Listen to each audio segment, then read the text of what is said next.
சொல்றாங்க. ஃபார்முலா உங்களுக்கு already revise பண்ணிட்டேன். அப்போ ஃபர்ஸ்ட் ஒன் என்ன ஃபங்க்ஷன்? ஃபர்ஸ்ட் முதல்ல சைன். பட் சைன் எக்ஸ் உள்ள பார்த்தா எக்ஸ் ஸ்கொயர்டுன்னு இருக்கு. அப்போ எப்படி டெரிவேட் கண்டுபிடிக்கலாம்? First one. அப்போ d by dx of sine of x squared plus 5. அப்போ இது என்னன்னு ஃபர்ஸ்ட் பார்க்க வரும். சரிங்களா? சைன் எக்ஸ்க்கு பதிலா இங்க என்ன இருக்குது? எக்ஸ் ஸ்கொயர்ட் பிளஸ் 5 இருக்குது. அப்போ இது என்ன ரூல் அப்ளை பண்ண போறோம்? Function of function or sine rule apply பண்ண போறோம். சரிங்களா? அப்படின்னா மீனிங் என்ன? இதுல யார் பெரிய ஃபங்க்ஷனோ அவனை பண்ணிட்டு அதுக்கப்புறம் உள்ள இருக்கிற ஃபங்க்ஷன் பண்ணணும். இதுல யார் பெரிய ஃபங்க்ஷன்? சைன் பெரிய ஃபங்க்ஷன். அப்போ சைனோட Sine. cos of x squared plus 5 into உள்ள இருக்கிற ஃபங்க்ஷன் பண்ணணும். அப்ப d by dx of x squared plus 5. இதான் பேசிக் ஐடியா. சரிங்களா? எது பெரிய ஃபங்க்ஷன் பார்க்குறீங்க அப்போ இன்சைட் ஃபங்க்ஷன் யாரும் பார்க்குறீங்க அவனை டெரிவேட் பண்ணுறீங்க. சரிடா கண்ணு? அப்போ என்ன நடக்குது? cos of x squared plus 5 into x squared. x squared என்னது? x power n formula.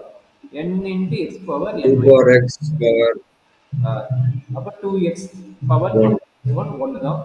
இது c constant type c equal to 5. அதோட டெரிவேட்டிவ் 0 0. பிளஸ் அவ்வளோதான். இதை முடிச்சிட்டீங்கன்னா ஒரு அப்போ என்னாச்சு? 2x into cos of x square plus 5. இதுதான் நம்மளுடைய டெரிவேட்டிவ். டவுட் இருக்குதா? செகண்ட் ப்ராப்ளம் நீங்க சொல்றாங்க. செகண்ட் ப்ராப்ளம் என்ன ஒரு பக்கம் செகண்ட் ப்ராப்ளம்? சார் அது sin x அதுக்கப்புறம் மைனஸ் cos x. இல்ல மைனஸ் sin x அதுக்கப்புறம் cos x. தப்பு. இங்க பாரு என்ன இருக்குது? cos of sin x. cos of sin x எப்படி எழுதலாம் சொல்லு? அப்போ மைனஸ் sin அதுக்கப்புறம் into sin x. Minus sin of into கிடையாது. Minus sin of sin x into sin x ஓட டெரிவேட்டிவ் cos x. அண்டர்ஸ்டாண்ட் பண்ண முடியுதா? எஸ். சரி, தேர்ட் ப்ராப்ளத்தோட ஆன்சர் சொல்லு பார்க்கலாம். Third one d by dx of இது டைரக்ட் ஃபார்முலா. நான் இப்ப கொடுத்த அந்த ஃபார்முலா டைரக்ட் ஃபார்முலா. சொல்லு பார்க்கலாம். டைரக்ட் ஃபார்முலா சொல்லு. என்ன கிடைக்குமா? sin of ax plus b.